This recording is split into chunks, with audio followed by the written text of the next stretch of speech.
Hello, everyone, and welcome to Movie Mandates, the show where my sister and I force each other to watch movies according to a monthly theme. I'm Andrew. And I'm Kelly. December is a new month, and a new month requires a new theme. And that new theme is there's a sequel. So I mandated we watch The Odd Couple 2, a 30 years later follow-up to the 1968 film adaptation of the Neil Simon play. Upon its release in 1998, our parents' generation asked, why? Yeah. Our generation asked, what's The Odd Couple? Who's And Neil Simon? uncultured swine. And of course, all the millennials said, get away from me, old man. Yeah. So, and that hurt.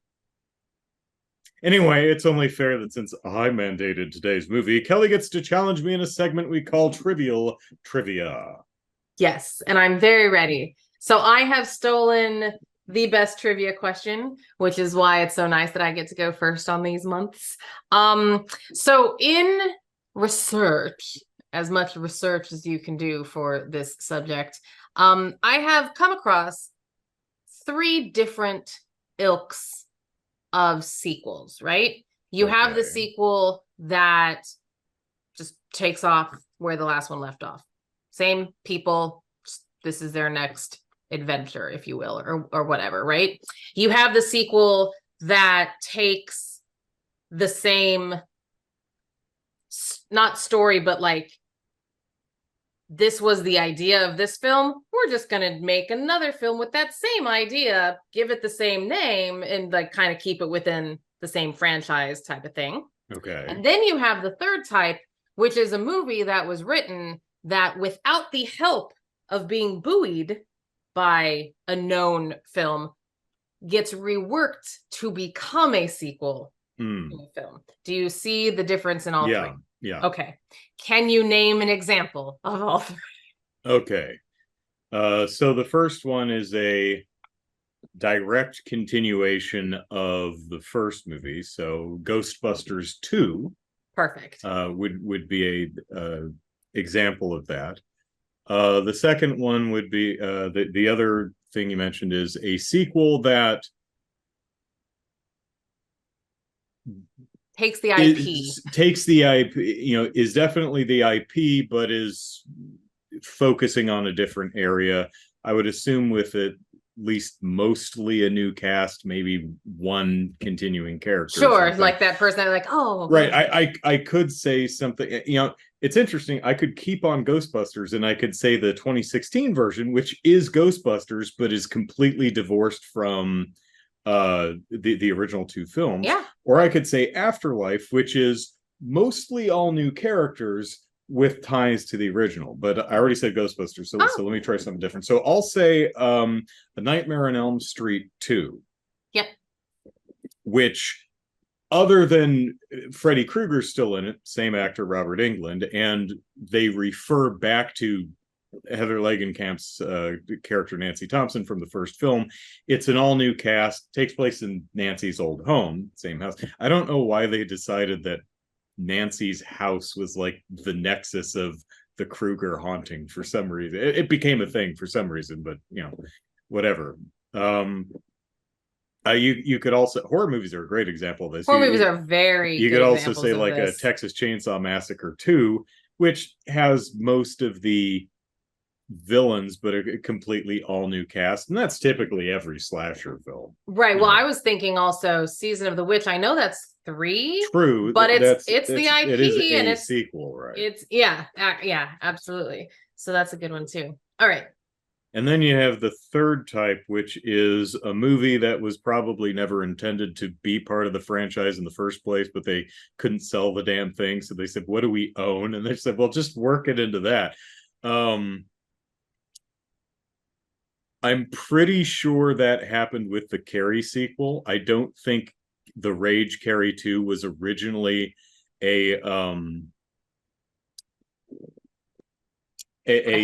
sequel to Carrie. I think it was just a movie about a psychic person who goes nuts, and they're like, well, that's pretty similar. Do we have the rights to that? Just make her cousin or something like Just that. pour some blood on her and put it in the world. Another example that I found out when looking for sequels was American Psycho 2. Okay.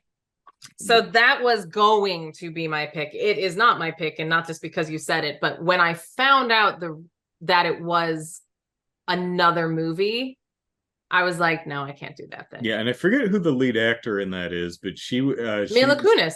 Right. She was interviewed later, and she says, "Yeah, I know it's crap. It wasn't originally an American Psycho 2 movie, okay? Not saying it would have been good in the first place, but yeah, right. Because American Psycho is like I love that book, man. And I'm not talking about the movie. I know the movie is fantastic and people love it, but that book is. I've not read the book. You've read of Ellison? Yeah, Bret Easton Ellis is one of my favorites. Thank you. Yeah, Neil LaBute as a playwright, Bret Easton Ellis as a novelist. They both have some screwed up themes, man, and I am here for it. Have you ever read any? Speaking of just kind of screwed up, have you ever read any of Clive Barker's stuff? My favorite book, one of the top 5 favorite books of mine is The Thief of Always. And even though that's Clive Barker, it's not the oeuvre of the Clive that you probably were speaking of, right. and thusly, no. That is the only Clive that I've read. Oh, that's the I only love one. it. I love it. I love Clive The Thief Barker? of Always. That's not a... It is Clive Barker. Yeah, okay. Yeah. Yeah, great story. Yeah, I've read what I've read of his is just a collection, shorts collections. Okay. If I remember correctly, that's what I was reading during my high school graduation ceremony, because I was like, I've been in the choir my entire trip through high school. I know how long and boring these damn things are. If I have to sit here, I'm bringing a book. Yeah. I remember, I think was it in 8th grade when you were like reading Shogun and the teacher came by, or was that Clan of the Cave Bear? The teacher came by and like read a saucy part and was like, never mind. Like, I don't remember that, but it would have been probably Clan of the Cave Bear, because Jean M. Owl does like her sexy stuff, or one of the Earth's Children books. Yeah, because I remember I read Shogun. I got chickenpox when I was in 4th or 5th grade or something like that, and so when I was out for the week to 10 days, I watched the Shogun miniseries. Is what's his name in that? Richard Chamberlain? Yeah. And I remember I'm trying to remember if I watched the series because I'd read the book, or I read the book because I watched the series, because it was one of the books that Mom had on her bookshelf. She had a couple James Clavell books. But yeah, so I would have read Shogun around like 5th grade. So if it was around 8th grade or something, it probably would have been Clan of the Cave Bear, or Plains of Passage, or Mammoth Hunters, or one of those. Funny. Well, you did very well with that. I was really proud of myself. I'm like, oh yeah. I think that my question was longer than your answers. It's like, stick to horror movies. Plenty good examples there. But it's really funny. So like, it is interesting because in doing the like, how am I supposed to find it? Oh, I've got another interesting example from horror. Exorcist 3. There's a 3rd one? Jesus Christ. There's a 4th one. There's a 4th one. There's 2 versions of the 4th one, and they're doing a new one which directly ties into the first. It has Ellen, the mom, yes. Ellen Burstyn. Okay, yes, Ellen Burstyn, whom I love, is in it, and we just saw the trailer. Where was I? Oppenheimer? That I saw the trailer. Oh, now they know when we recorded this. Yeah. Yeah, it's August, early August as we record this. Yeah, I haven't seen Barbie yet, even though I'm in bright pink. It's because they were sold out. I might see a double feature of Barbie and the Meg 2, I think is what it's double featuring with next week. So I was so excited that the Meg had a sequel, and I'm very much not excited that it's, because I was like, we have to see the Meg 2. Oh, it's currently in theaters? Dang it. But do you know what else they're making? A Gladiator 2. Yes. Yep. I I thought like that's book was closed, like that you didn't need to reopen it. Yeah. So you have Exorcist, the little girl Yes. gets Yes, possessed by please. a demon. Exorcist 2, little girl gets possessed by a demon again. Yeah. Okay. Same She's characters. so I Same knew damn thing. about the second one. I had no idea there was a third or a fourth. Exorcist 3, which is actually pretty great until it was actually a completely different movie, and then it became an Exorcist movie, and they're like, you got to have an exorcism in the Exorcist movie. It has George C. Scott in it. He's great. What's his name? Brad Dourif is in it. He's wonderful. Yeah, it has almost, it's a kind of a police procedural, rather. It's really very different, but still takes place in the world. And I never saw the fourth, either version of the fourth one. So they did a fourth, and they're like, try again. Make another. It's exactly what happened. It was one of those things where the original cut the producers hated, so they fired the director and hired someone else, and they reshot the damn thing and released it. But then they released the original, a reconstruction of what the original was. So it's kind of like the Snyder cut before the Snyder cut. And I forget what who the directors were at the time, but what an interesting. I think William Friedkin's the guy who did the first Exorcist, if I'm remembering right. But, was and wrote it. Directed it. No, directed it. I'm like, no. Yes, William Friedkin directed it. Who the hell wrote it? It's an adaptation of the book, which is I don't remember. Peter Benchley. No, I'm joking. It's not Benchley. That was Jaws.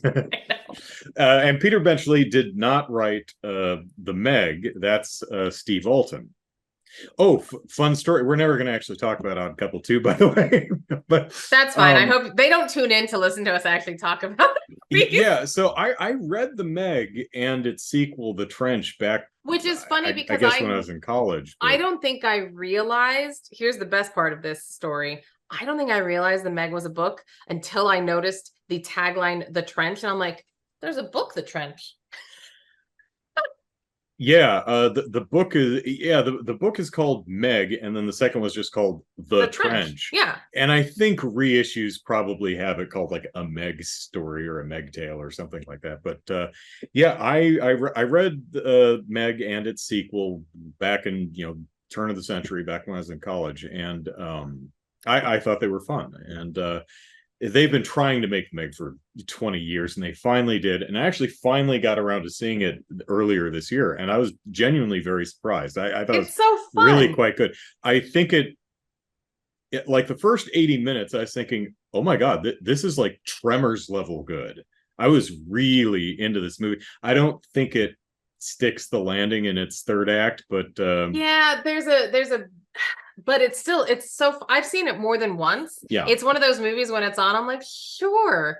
If I'm folding, I'm like, yeah, let's. It was one of those. I may have probably mentioned this at some point, but Li Bingbing, I think the lady actor, yeah.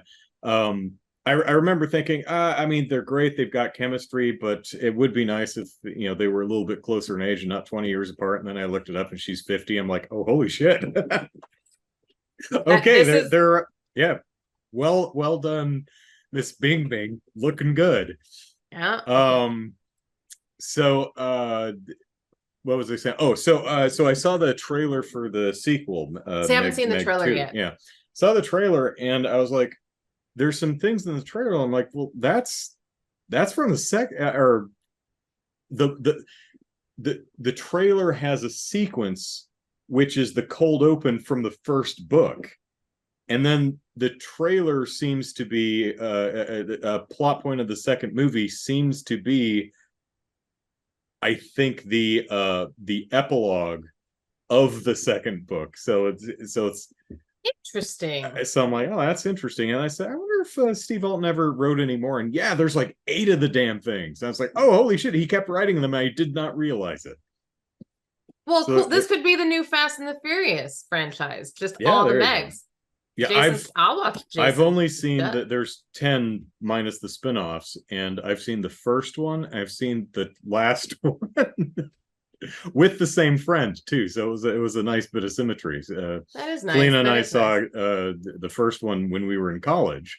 Oh my gosh! And then we just went to the drive-in when she visited a few months ago, and it's like, hey, what's playing? It's like Fast. You want to go see the Fast and Furious sequel? I was like, yeah, okay. It was so funny because when I saw Hobbs and Shaw, and I really liked it, and I know I've told you this story before, but when I saw Hobbs and Shaw, I really liked it, and I'm like, this, good job, guys, because Fast and the Furious at that time, I was like, okay, they're done, they're moving on in this direction, and I was so pro it. And I forget where in the course of those movies it hits. Like, I think it's like after 6 or 7. It's just after The Handful is when Hobbs and Shaw came. And then they're like, and then they've not done anything. And I believe there was like a cliffhangery sort of ending on Hobbs and Shaw. And they're like, never mind, let's go back to the basics, guys. And I'm like, oh, but I really, yeah, it's all about the family. It's still a family movie. It's just a family movie. I've got a gun. I've got family. Okay. And hey, you want any corned beef? I don't need corned beef. I've got family. God damn it, Dom. Stop it. I think you're emoting a little too much, though, brother. No, I'm joking. It's a good impression, though. So in my other toiling around, they made a Kindergarten Cop 2 with Dolph Lundgren. That probably didn't need to be made. Probably not. But there was a part of me, I'm like, well, Dolph Lundgren, but apparently it's like the same exact story. Undercover cop. I was like, ah. Yeah. So if I'm going to put some money now on the fact that you've probably seen that which I'm going to mandate. Okay. We shall see. Okay. Well, hey, we're over 15 minutes into the show. Let's actually talk about The Odd Couple 2. First things first, Odd Couple 2 was written by Neil Simon. And when I saw, I was so happy. I was like, okay, I'm in. Like I did not know that. And apparently it was his last thing that he did. That I didn't know, but it's one of the last things that Mathau and Lemon did. Yeah. I think it's the last thing I think the last thing they did together, but I think they were both in like another movie or two in the following years, but possibly. Mathau was 78 and Jack was 73 in this movie. When this movie was shooting, shot, 98. Okay. Yes. Shot, released, however you want to talk about. They were old. Yeah. They were grumpier old men. Did they make a third one of that? Was it like Grumpiest Old Men? No. Was it who were the co-leads? It was Anne Margaret Raquel, and right? Raquel Welch, no? No, it's Sophia Loren, right? Sophia Loren! I get her and Raquel mixed up. I'm sorry, guys. They're both beautiful, but I get them mixed up. It is Sophia. It is Sophia Loren. But Odd Couple too.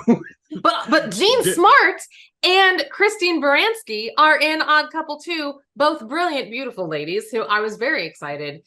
I noticed Jean Smart's name in the credits. I completely, I guess, missed Christine Baranski's name because I would have 100% noticed that. But I was very excited. Did you not recognize them when they showed up, or no? In the early credits, like at the beginning, okay, I saw I was like, "Oh, Jean Smart's in this," but I didn't notice Christine Baranski. But I would have. But no, the minute she showed up, I was like, "When did she get in this movie?" But I was and the curls of their hair was so good, and it was written by Neil Simon. Okay, anyways, so my first question to you, and then we'll talk about it. Okay. Did you laugh out loud? I did once, yes. I did too. When did you laugh? Okay, go. There is a running joke. I'm so happy you and I are related because I know exactly. Yep, me too, everybody, me too. Is it the running joke that comes in threes, and the third time it flashes back to those two old assholes back in the police station again, and he's just like, chief of police going, "God damn it!" I burst out laughing. The editing on that it's obvious, you know it's coming, but the way it's edited is hilarious. Yes, I laughed out loud. He goes, "Hey, I know these guys," and I was like, "Oh God!" And then it goes back, and he's doing that, and I laughed so loud because, and it's not that I wasn't. I did enjoy the movie. I want to be perfectly clear. I did enjoy the movie. I have one huge critique that is rude, but I'm going to get to it later.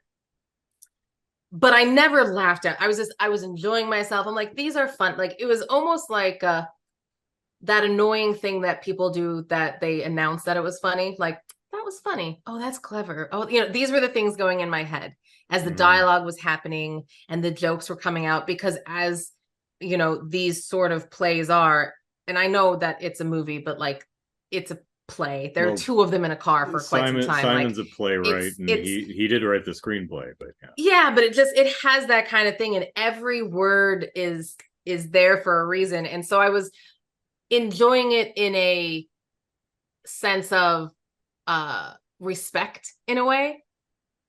And then when that happened, I was like, and I just lost it. I was like, this shit is funny. Like all of a sudden and that guy reminds me of Wilford Brimley. Isn't Wilford Brimley, but the chief of police. Yeah. That's Richard Reel or something like that. Someone that I know. But it's he's one of those I know that guy guys. I know that he's a mustachioed I know that guy. And boy, oh boy, because I think that's when it culminated in just what I think all of the jokes piled up for me to that little thing of like everything that could go wrong for these two gentlemen has gone wrong, and now it's really funny. And so I think it's great that you laughed at the same time that I did. So tell us the conceit of the movie. So The Odd Couple is a play and then theatrical adaptation. Then they made a TV show out of it. It's essentially that's right. It was a TV show. Yeah. Is Tony Randall and Jack Klugman. Yeah, Klugman, not Klugman. Yeah. Klugman. Yeah, who actually went on after the success of the TV show to do the play on Broadway, I think. That's awesome. Yeah. So the play is two middle-aged men, Felix and Oscar, who are Felix is a high-strung, neat freak, hypochondriac, and Oscar is just a slob. He'll finish a beer, throw it at the trash can. If it doesn't make it in, he'll pick it up later, maybe if he thinks of it. So both of them are fairly recent divorcees. Their wives left them both because they just couldn't tolerate their shit, because they're both kind of insufferable in different ways, and they end up rooming together and driving each other nuts. And the play is really just an excuse to pair these two, to play these two off of each other. There isn't really much more to it than that. It's, as you might, it takes place in Oscar's apartment. Felix moves in, and it's just them yelling at each other for 2 acts. I think it's a 2-act. Yes, I think.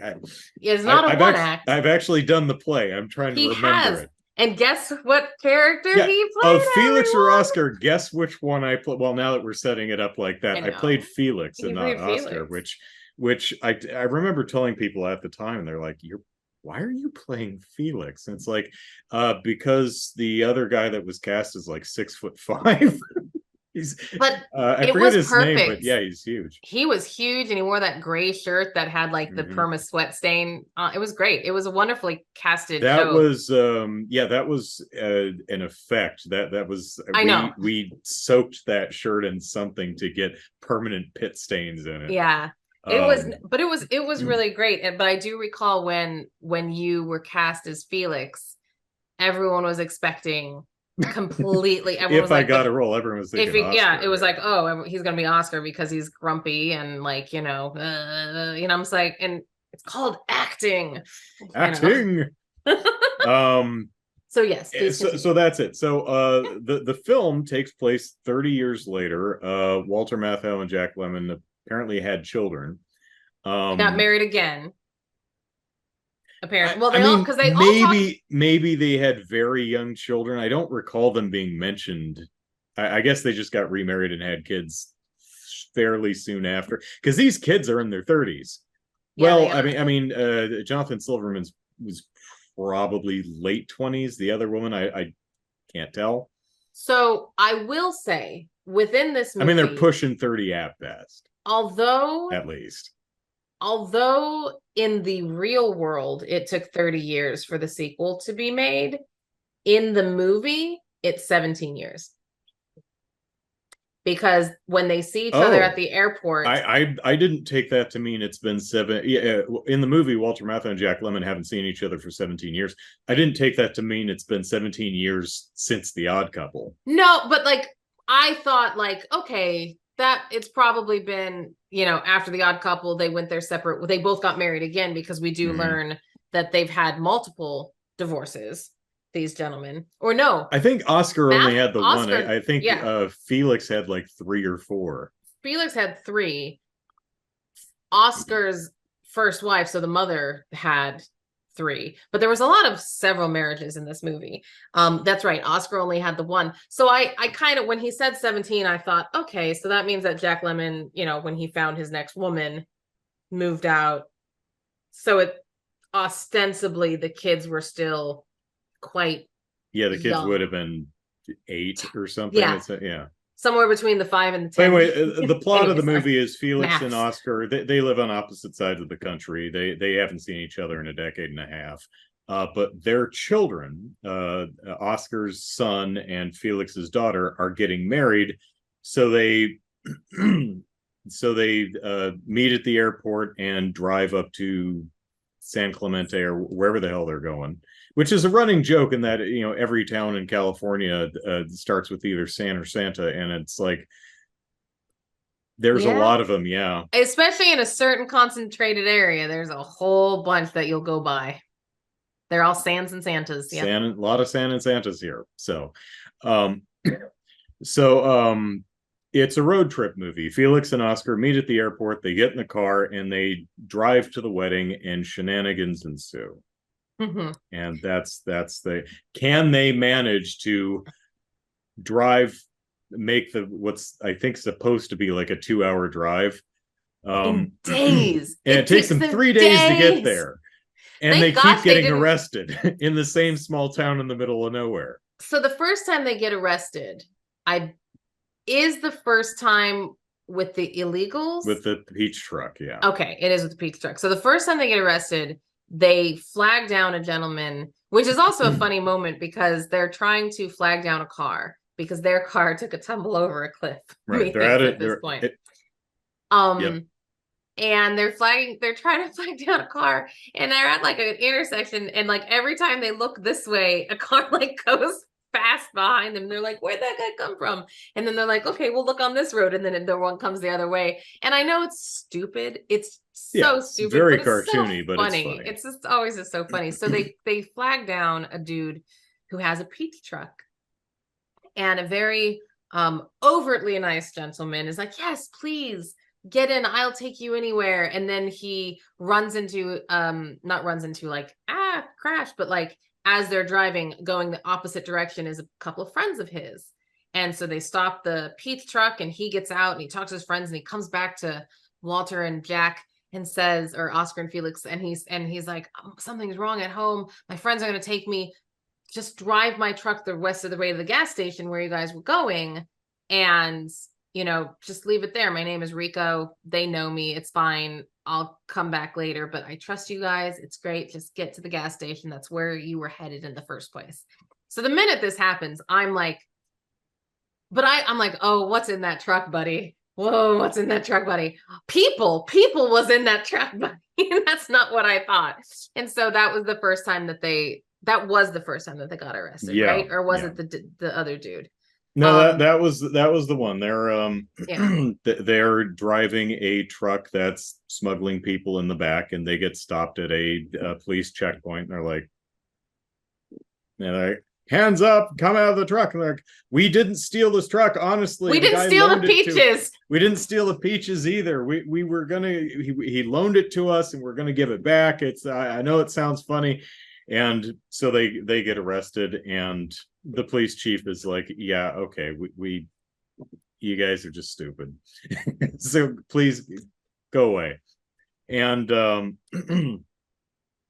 yeah, the second one is oh Is right, the the second dead one was dude, right? the guy, so they're stuck at a hotel where they actually meet Christine Baranski and Gene Smart. Gene Smart. And there's a guy who's like, hey, I can, if I'm going that way, if you want to hop in my car in the morning. And so they do. And he's just an old man, and he passes away while he's driving them. And so while they're trying to figure out what to do, a cop comes up to him and is like, hey, you can't park here. It's like, what's wrong with him? Well, he's dead. It's like, Get out of the car. And they're back at the police station again. It's like, I thought you guys left. It's like, yeah. It's like, what? It's like, do you know what this looks like? You have a dead man in a car that costs like it's a classic car. It's like $150,000. It's like, yeah, I know you didn't do it. You had a witness at the place who saw you with the other two girls, and well, and he called his apparently the old man called his kids or his something, daughter or something, and was says, like, hey, I'm driving these two nice young men, blah blah blah blah blah. And he's like, would you please stop? Just stop. And then so the police officer puts them, or the chief of police puts them on a bus to get out of town, and Christine Baranski and Gene Smart actually end up boarding the bus, who they met and danced with and flirted with, even though there's a 30-year age difference there. But Mathau Hollywood. Yeah, I mean, it's not. It's part of the story, though. Like, this is what it's they actually do. Played in a believable way, in that Mathau is just so silly and funny that it's like, okay, anyone would be charmed by this guy. They are not going to sleep with either of them. They're not playing on up, but these two old dudes are a hoot, and it's believable. Anyway, so they're on the bus, and these two women, they get on the bus, and they're like, oh hey, it's like, yeah, we ran away from our boyfriends who are violent drunks, and the violent drunks stop the bus and come on board and kidnap Felix and Oscar. And he's like, yeah, we're gonna just kill you and dump you in the desert. And then they hit a police checkpoint. It's like, hey, I know these guys. And it cuts back, and they're back to the damn police station, and the chief of police is like, has head in his hands, and that's where both of us burst out laughing. That's the one. And then you so learn... he puts him on a plane. He's like, please don't ever come within 300 miles of this place again. And then he tells his deputy, he's like, I don't ever want to see them again. I don't care what they do next. If they murder someone, just ignore it. Ignore it. Don't bring them back to me. Because but yeah, you come to learn that Miss Jean Smart and Christine Baranski, that's kind of their foreplay with their men, is this, I'm gonna go because the police guy, I'm gonna go flirt with other people and drive my boyfriends crazy. Yeah, because the sheriff guy mentions, he's like, he says like, oh yeah, they're in every couple of months, they'll come back for a stint, the gentleman. And it's like, yeah, so in my head I'm like, that's kind of their keeping it fresh at home. Fresh, right. that's their thing. So yeah. So if my critiques for the film are, I think it kind of hit me halfway through that, in addition to Walter Matthau and Jack Lemmon being old, Neil Simon is also old now, or 25 years ago when this happened. Yep. The movie opens with Felix commentating a baseball game or something like that, and he's just joke after joke after joke, which just comes off as really bad stand-up. It was a hard open. Yeah. Or difficult, not hard, but you know what I mean. Yeah. It got better once Matthau and Lemmon got together and started getting into their groove. It kind of relaxed into it. But the film is, while I appreciate them just not, Felix and Oscar have to move in together, but now they're older. No, they're on a road trip, and I think that's a fine compromise. Their kids are getting married. I think that's a fine idea. They do a lot of the same damn gags, though. Yes. One of them is Felix throwing an F-bomb, which I'm pretty sure is in the play. I think he does that in the play.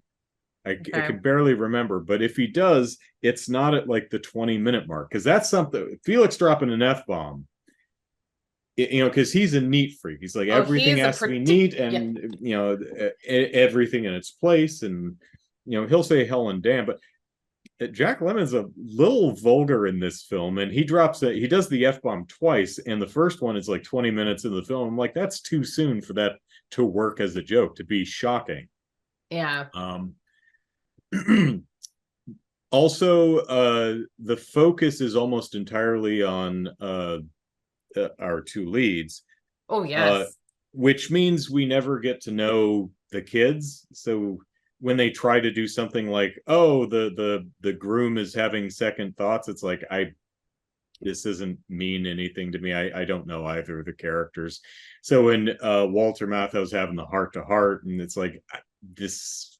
I didn't mind that so much because you don't it doesn't matter. It's all about him. Like this is Yeah, this hard ass like dude. Well, I don't want to say hard ass, but like, he's kind of a slovenly guy. He hasn't really committed to much in his life, blah blah blah blah blah. But dang it, like he cares about his son. And I think that was sure, the but it point. doesn't. I guess, but it doesn't really. It's not built up to. It doesn't really No, pay off anything. I just think no. there was an opportunity to there to have that be the capstone of the lessons that we've learned along the way. It Kind of would have the been interesting if along the way, although it wouldn't have worked, because again, you have to suspend so much disbelief yeah. for this movie to work. I did enjoy the fact that it was just them two on a road trip and not like living together. And because I remember I remember it happened yesterday when I watched it. Going into it, I'm like, how are they gonna get these men together again? And like, what are they gonna do? The film ends exactly where I was afraid the movie was gonna start. Yes, but I thought it was funny. I was happy how it ended because when it started, I don't when know. the movie, I rolled. I'm like, come oh on, well, we but don't. then, It's like we're back to where we were, status quo. Woo! I'm but like, Walter do you think you're Matthau, gonna be doing three? Come on. Walter Matthau says it though. He goes, "I just got the craziest, deja vu ever," because it's the same thing, isn't Yeah, like doesn't Felix say, "I'll toast that sandwich for you"? Like, isn't that like something like specifically that. Yeah, I think like he's freshening up Yeah, someone's there's a sandwich? poker game. Yeah. Yeah. Um. But it is a poker game and he's freshening up sandwiches. So that was you hit the nail on the head that I was saying earlier, that I had one critique of this movie. I mean, I have tiny little everything you can critique down, but like, and it's the same one that you just had, is Neil Simon, his work. And granted, you are correct, he's older too. So when this movie started, a lot of the jokes felt sticky for a bit. Yeah. Until they got together. But Neil Simon is all about timing. And I don't care how good of an actor you are. I think Jack Lemmon and Walter Matthau are great. I really enjoy their work. I think they did great here. They still seemed very awake and spry and with it, but it does not matter because when you get older, you just slow down. Slow down, yeah. And so the whipness, like that pitter patter, the rhythm slow. wasn't there. Yeah, the rhythm wasn't there, and so that's why it took me. I'd say the rhythm was there. It was just a tempo, or it's just slower tempo. It was, yes, it was an allegro. Yeah, but so that for me, because I also suffer from having closed captions on all the time, and I don't try to focus on them, but they are there, and I do have them on all the time. And so I would get to the punchline sometimes before they did, and I'd be like, oh, just that needed to come faster. I've already forgotten the setup. And it's not like I did forget the setup, but it's like the payoff, it needed to come quicker. And and again, there's nothing wrong with it. I thought that it was there, the jokes were there, they did find their way. It was, you are correct, their own rhythm, but it was definitely just something that I did miss the. I feel the character stuff is pretty solid. The one-liners were just embarrassing old man jokes, and maybe that was the point, but I think it was just, Neil Simon's old too. Yeah. So fair. And I didn't even think about that either. when I was like, a lot of this is a little sticky, but like, you know, I didn't even think about Neil Simon aging because I never he's see him, so yeah, he does it behind, he's you just the know, name. parchment. Yeah. Exactly. What was the other thing I was going to say about that? So, about the suspension of disbelief in this movie that you have to take in order to allow the fact that these two men are taking 3 days to do a 4-hour drive or something like that. So like, at what point are the kids not calling and being like, so you're not here yet? Well, they have So no cell phones, so yeah, okay, I guess that's fair. But it would be interesting to your point, because it's only an hour and a half movie. It's like a 97-minute something movie. like, yeah, it's under 100 minutes. So it's under 100 minutes. And to your point, Unlike Guardians of the Galaxy 3, which I watched last night too, and that's 2.5 hours. Look at you. Oh, what did I see recently? We saw something recently. This is gonna go in because I'm not stopping myself. Violent Night. Oh yeah. Classic. Loved it. Yep. I thought it was great. New Christmas classic, my The friends. David Harbour Santa Claus that Home and Die Alone Hard movie. Yeah, it's great. It's Jeremy and I are like, well, we're It's watching that every great. year. Yep. So good. Okay, but wouldn't it? That's the movie that Colleen and I tried to watch when she visited, and we couldn't get through it because when she got here it was like 2 a.m. Oh, and then we started that one. Yes. And then we started chatting. By the time we were done chatting, it was 4 a.m. It's like, want to watch a movie? All right. And so we watched Violent Night. We did not get through it. Yeah. And same thing the following night. We went out to the drive-in, and then we went exploring in San Diego, and then we got home. It's like 2 or 3 a.m. or something. It's like, you want to try and watch Violent Night again? Yeah, let's just start from the beginning because it's good. And no. So I had to watch it. I actually have to ask her, see if she ever finished the movie. Yeah. So it's a lot of fun. It's really good. But it would be interesting in this movie. So back to The Odd Couple is, to your point, and I didn't think about this, and that's why we have this show, so we can chat about it and deepen our understanding of film and cinema. But wouldn't it be interesting, like The Odd Couple too? Yeah, cinema. Wouldn't it be interesting? Get your heart out, Leonard Maltin. You didn't have shit to say about The Odd Couple too, did you? He's like, no, I didn't. Is if every, I don't know, 20 minutes or so have 2 minutes of what's going on in Santa Molinas or Santa, just of like, where is my dad? Where, just to see what's like, this is the end game, is to get to the wedding. And if they were supposed to land 3 days ago, that would have helped with stakes, because honestly I had no idea when the wedding was or what the timetable was. Are they missing it? Is it today, tomorrow, the next day, next week? I have no idea. And that was my thing, I think, a little bit, is because I was like, they're supposed to drive together, and I think that they mentioned it was only a few hours. It was a longish drive, like, yeah, it's a couple of hours, like, because I think because they drove into Palm like Springs, they're both flying into an airport and then driving the rest of the way, because so they both fly into LAX or something like that, one from Florida and one from, I don't know, San Diego or maybe San Francisco or something, and then they're just going to drive together to the smaller town where the kids are getting married, right? But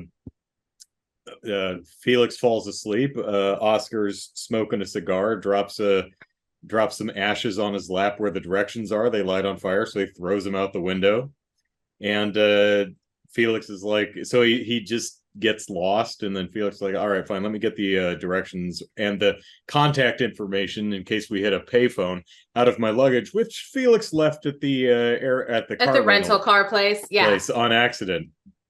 Yeah. They just didn't pick it up and put it in and then of course they accidentally knock the car off of a cliff and it explodes, so they have to walk, and then they get arrested 3 times. Yeah. And they're I think it could have helped with also what I was saying about the character arcs and thematic stuff, but also having some stakes, some sort of ticking clock, every once in a while, cutting back to also give you an opportunity to develop the characters, so we give a damn about any of them when we actually get there, and we actually care that they're getting married, or we're surprised or somewhat invested when the groom has cold feet. It's like, I don't know. I've never met either of these two. I don't know what's going on here. Right, because I have will no say opinion on the matter.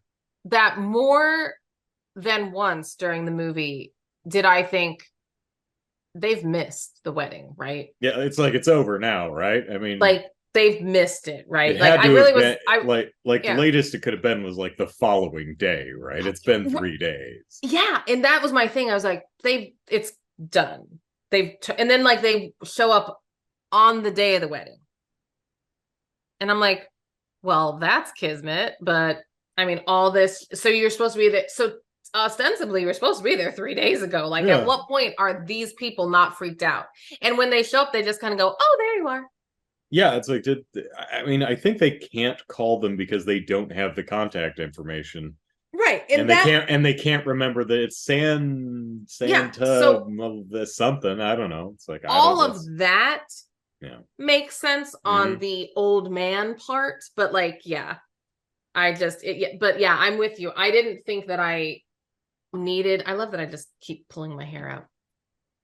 Like, I didn't feel the need. I understand what you're saying, but I was like, whatever. It was more about Walter Matthau, like being a good dad and having that development.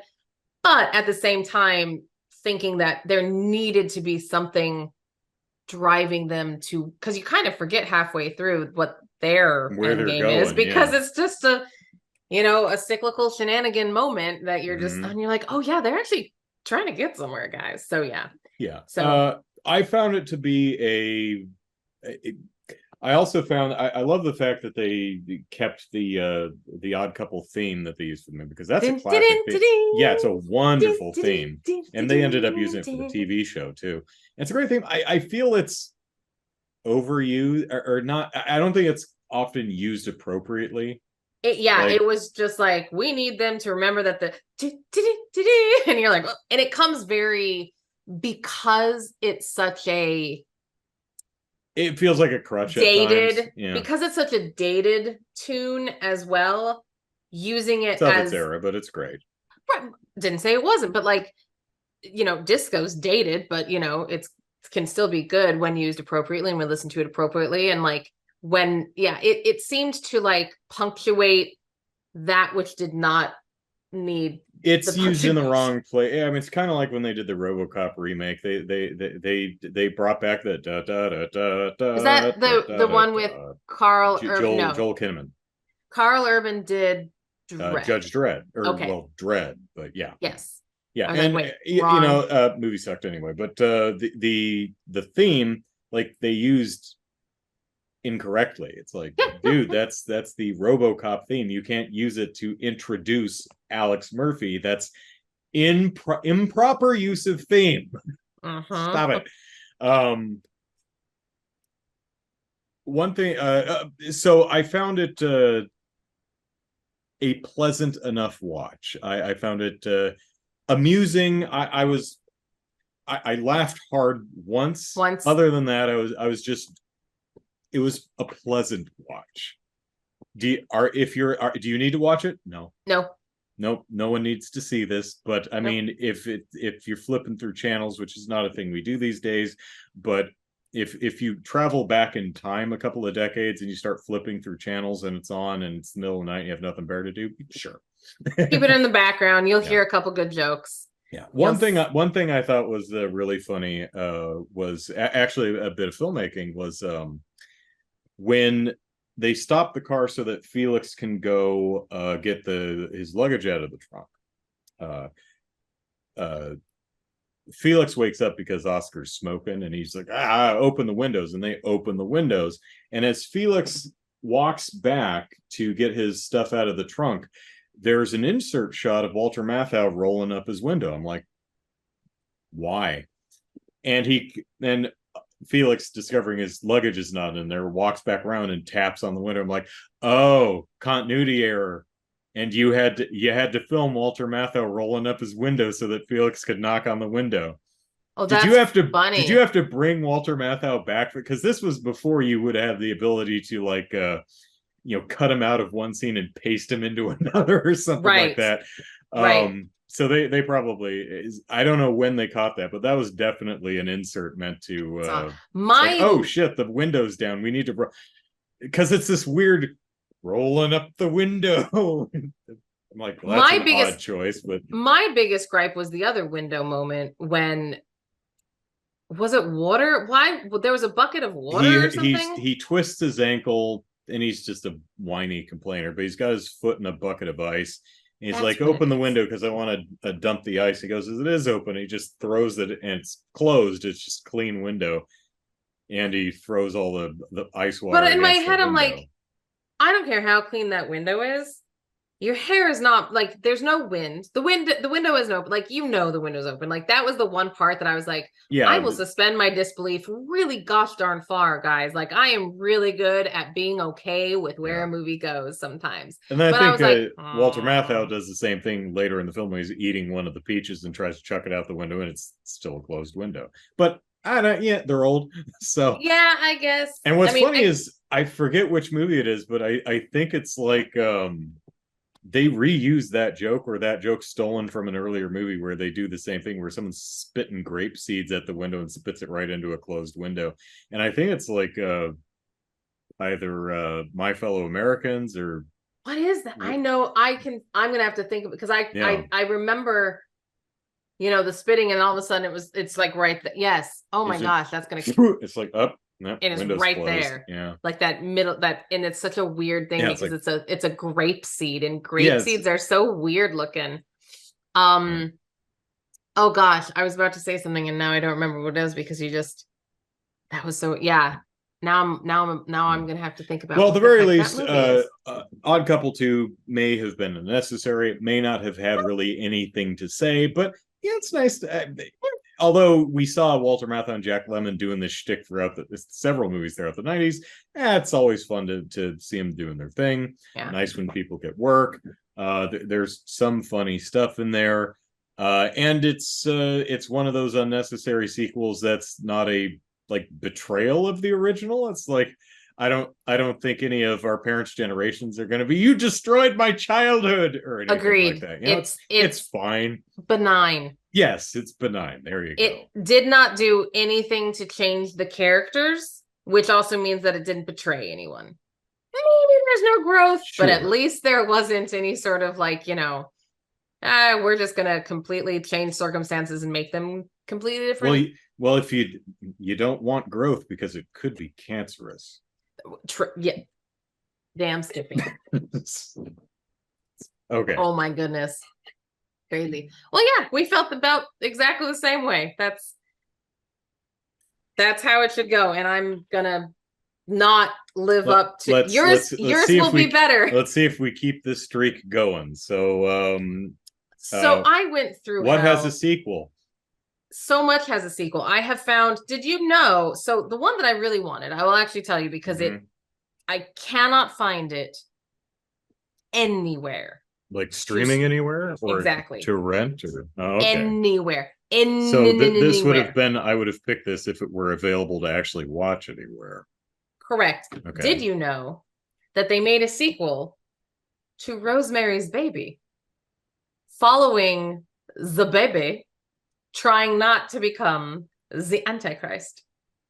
No. And it's called, they've remade are you ready for this? Look what happened to Rosemary's Baby. Wow. How? No, I'm wondering how I have not heard of that. Now, I would not be surprised if there were a remake of Rosemary's Baby, but no, I was not aware that they made a couple Omen films, but yep. But no, and it's not even Rosemary's Baby 2. It's so whatever happened to Rosemary's Baby. Look what happened to the son of Satan. Here he is. Or the devil. You know what? There should have been a crossover with Rosemary's Baby and Baby Jane. What is that's a crazy movie. Whatever happened to Baby Jane? Whew. I'm one of those on my to see at some point list. It's intense. No, we're a bit of an age gap between Baby Jane and Rosemary's Baby. So yes, I don't know how that pairing would work, but now I kind of want to see it. And then just put some like Boss Baby in there. Put Alec Baldwin. And we're good. Alec Baldwin as Rosemary's Baby. It's just the voice. I mean, it worked for Bruce Willis in the Look Who's Talking. For real films, so. though, that was great. So, no, in my Rosemary's Baby. Jeez. in my findings, I did go the horror route. Okay. I did not want what you were saying and watch. I'm going to say it, and you're going to like, oh, Kelly, you missed the book. But a movie that was originally something else and then just had the IP slapped on it. Which is why my second choice after Rosemary's Baby was American Psycho. And then when I learned that it was something else, I was like, well, then no. And so I went to the third choice, From Dusk Till Dawn 2. Because I know there's another one that I didn't know there was a third one. Which one is 2? Is Hangman's Daughter 3 is 2 the other one? I'm trying to remember which one's which. So the fact that I didn't even know there was a 2 means that I definitely didn't know there was a 3, because I really liked the first Dusk Till Dawn. It's great. I liked it because it was like 2 movies in one. You know, you think you're on one going somewhere, and then all of a sudden it's a monster movie, and you're like, this is great. Like, I was very excited. You have Selma, what's more to say, and her snaky hotness. Texas Blood Money is the sequel, and The Hangman's Daughter is the third one. Okay. So am I right? Have you seen it? I've seen both of them. I have not seen the series, though. They made a Dusk Till Dawn television series that I've not seen, but I'm excited because I enjoyed Dusk Till Dawn. I'm excited to see where they go. I like monsters, so maybe it will be bloody. Danny Trejo's in it. What is not to like there? And so there you go, Dusk Till Dawn, because I not only does it have a sequel, it has 2. It's and a TV series. No remake, as far as I'm aware. I don't think they remade it at any point. But yeah. All right. Well, cool. There you go. So we're gonna watch it, and it's everywhere probably. I mean, it's From Dusk Till Dawn, but it's not Quentin's. He did not write it. Some other jackoff wrote it, whom I don't. Well, I mean, he was I think it was a collaboration. The first film was a collaboration between him and Robert Rodriguez, if I'm not mistaken. I believe so, but the second one isn't. Rodriguez. I don't think either of them had anything to do with the sequels. Right, but who else is in it? What's his name? Campbell. Bruce is in it. Oh, Bruce Campbell's in it? I don't even remember. I know. See, look at you. How long ago have you seen it? Well, the first one came out in 1996, I think. The sequels were, I think, direct-to-video, so probably 98, 99. Oh, it was direct-to-video? I think so. I mean, that makes sense. Let's see. The first one was 96. Oh, Robert Patrick. Yeah, that's right. That's right. That's the other one. So Michael Parks is in the third one. All right, nice. So both of them were 1999. Let's see. Both of them were 1999. Scott Spiegel's the writer. Well, one of the writers and the director. Okay. Oh, okay. So, I was like, sure. Well, there you go. Sure. Yeah, I'm excited. We're gonna watch it. It's gonna be good. Or not, I don't know. It's been over 20 years since I've seen it, so I barely I remember they exist. I remember I watched them. I could talk to you about specific scenes and dialogue in Dusk Till Dawn. I could not talk to you about specific scenes or dialogue in either of the sequels, if that tells you anything. So they clearly did not stick. Right, because I was looking. Well, the thing also is I found another few like sequels. Like, that's the thing, and you and I talked about it right before we hit record, is like it's a sticky topic that we chose, and that if you don't know about the sequel, maybe there's a reason that we don't know about the sequel. Yeah. And remember when we did a video about unnecessary sequels, and one of them was Castaway 2, but one of them was Frozen 2, which actually came out like 8 years ago. But it didn't follow Olaf like we thought it was going to. Didn't follow our template at all. No, we really thought it was Olaf. And I even told you, I remember in that video, I was wearing an orange shirt. And I remember telling you like how I thought you were right. But Olaf has gone on. Olaf, I think, got a little cartoon series for a bit. Yeah, he's had his own shorts. Yeah. So which are actually quite funny. Have you watched Olaf's shorts? They're cute. They're fun. I don't think I've seen the Olaf centric ones. I saw the ones that it's just a Frozen short, not specifically Olaf, like the wedding reception one. I think there's two of them. He does because what Olaf does is he does interpretations of the other Disney movies. Oh yeah. I did not see it, but I remember what we're they're talking really about. Frozen really... Fever is the name of the short. That's what it's called. Okay. But yeah, when did Frozen 2 come out? Oh, 2019. It was only 4 years ago. Okay. Yeah, because we took the kids. Yeah.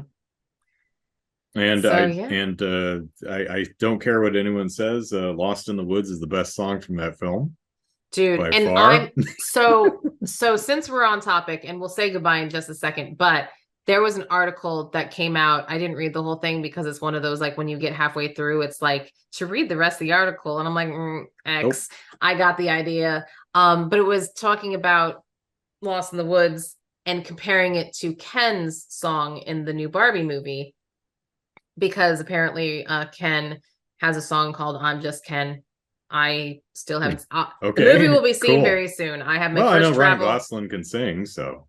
Right. So but it's one of those sappy ballads, kind of like Lost in the Woods. And so the article was about like the rise of the male ballad. And it was like, these sappy male ballads are the best thing. And I was like, and I thought to myself, oh, I liked Lost in the Woods. I might just really like, if you're going to compare this one to that. So I'm excited. Them's are some big shoes. So I'm excited for that. And I had no idea. So all right. So there you go. Well, thank you. Cool. All right. Well, today's episode may have come to an end, but there's a sequel month. Continues next time with Kelly's mandated movie Dusk Till Dawn 2. If you'd like to watch it too. Check out the description to see where it's currently streaming or available for rent. Until then, you can watch Movie Mandates on YouTube or listen to it in podcast form on iTunes. And if you enjoy the show and want to help us reach a wider audience, engagement is key. So like, comment, rate, review, all that cool stuff. And with that, I'm Andrew, and you can follow me on Twitter at Andrew Eisen. I am Kelly at GetEisengard. We hope you've enjoyed this episode of Movie Mandates, and we'll be back soon with another mandated movie. Bye, everyone.